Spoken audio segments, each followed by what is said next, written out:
Los Angeles, en janvier 1947. Avant même que la victime ne soit identifiée, l'enquête est déjà en train d'échapper à tout contrôle. Un corps mutilé, exposé à la vue de tous, aucun indice, aucune piste solide. Ce crime ne cherche pas à être caché, il cherche à être regardé. Très vite, les enquêteurs comprennent que ce meurtre n'est pas seulement violent, il est calculé.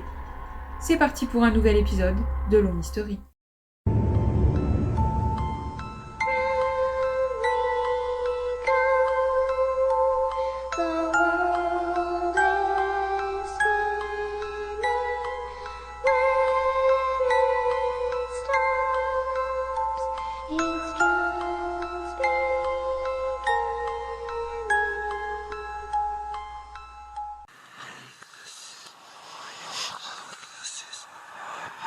Ce matin-là, une femme marche avec son enfant, suivant un trottoir sans vraiment regarder autour d'elle. Puis, au loin, quelque chose attire son attention. Au premier regard, cela ne ressemble pas à un corps. De loin, on dirait un mannequin abandonné, un objet cassé, jeté là, sans importance. Mais en s'approchant, la forme devient trop précise, trop humaine. Les policiers sont alors avertis et arrivent sur place. Le corps d'une femme est découvert dans un terrain vague, placé de manière à être immédiatement visible depuis la route, comme si le tueur avait choisi cet endroit pour garantir l'impact. Le corps est sectionné en deux, lavé avec soin, vidé de son sang, sans qu'aucune trace ne permette de comprendre où le meurtre a réellement eu lieu. Son visage attire l'attention. Une entaille profonde fend sa bouche, dessinant comme un sourire figé, presque provoquant. Il note mentalement ce qui manque, plus encore à ce qui est déjà là. Aucun sac, aucun papier, aucun bijou. Rien qui ne permette de dire qui était cette femme. Elle est anonyme. Rien n'a été laissé au hasard et cette absence totale de désordre trouble profondément les enquêteurs. En analysant les détails, un malaise grandit. Seul quelqu'un de parfaitement maître de ses gestes pouvait produire un résultat aussi net. Les médecins légistes décrivent une coupure précise, presque chirurgicale, qui laisse supposer une certaine familiarité avec l'anatomie humaine. La victime aurait été tuée ailleurs, dans un endroit fermé, puis transportée après la mort, ce qui implique du temps, de la méthode et une absence totale de panique. Ce n'est pas la violence d'un instant, mais l'aboutissement d'un processus réfléchi. L'autopsie révélera une vérité encore plus glaçante. La victime a été séquestrée plusieurs jours, battue, torturée et ligotée. Le tueur a pris son temps. Mais ce qui va définitivement faire basculer l'enquête, c'est le moment où le tueur décide de ne plus rester dans l'ombre. Quelques jours après cette terrible découverte, une enveloppe parvient à un journal de Los Angeles contenant plusieurs effets personnels de la victime, soigneusement nettoyés à l'essence pour effacer toute trace exploitable. Le message est clair. Le meurtrier suit l'enquête, lit la presse et prend plaisir à observer le chaos qu'il a provoqué. À partir de cet instant, l'affaire dépasse le cadre d'un crime pour devenir un jeu psychologique. L'enquête explose dans tous les sens. Plus de 150 suspects seront interrogés, des hommes violents, des médecins, des inconnus fascinés par l'affaire. Certains avouent, mais leur récit ne colle pas. D'autres se rétractent et plusieurs seront mentalement instables. Aucune preuve matérielle, aucun témoin direct, aucune confession crédible, chaque piste s'effondre.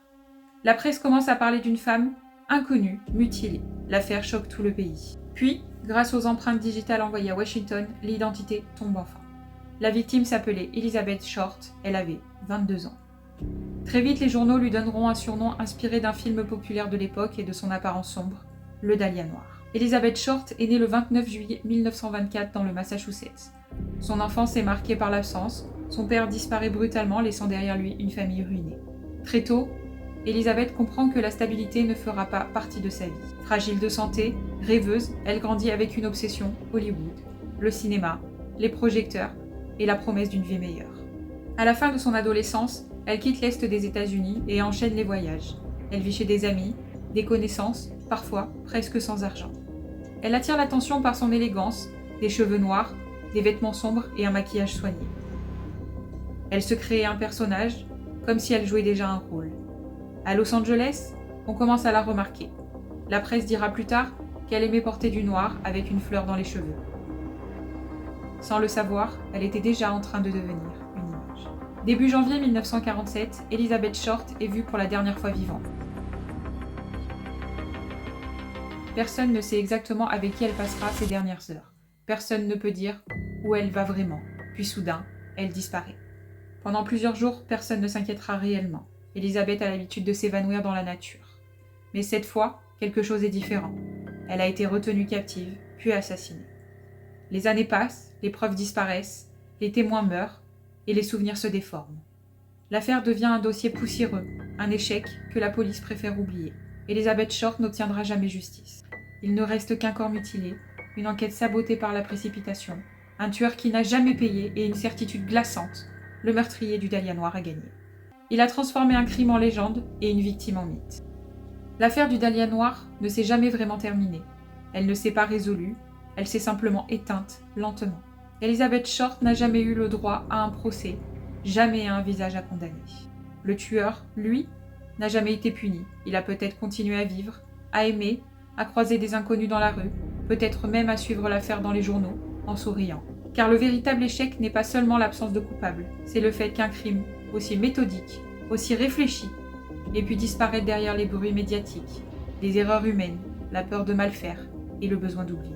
Le Dahlia noir est devenu une légende, mais derrière la légende, il y avait une jeune femme de 22 ans, avec des rêves simples et une fin atroce.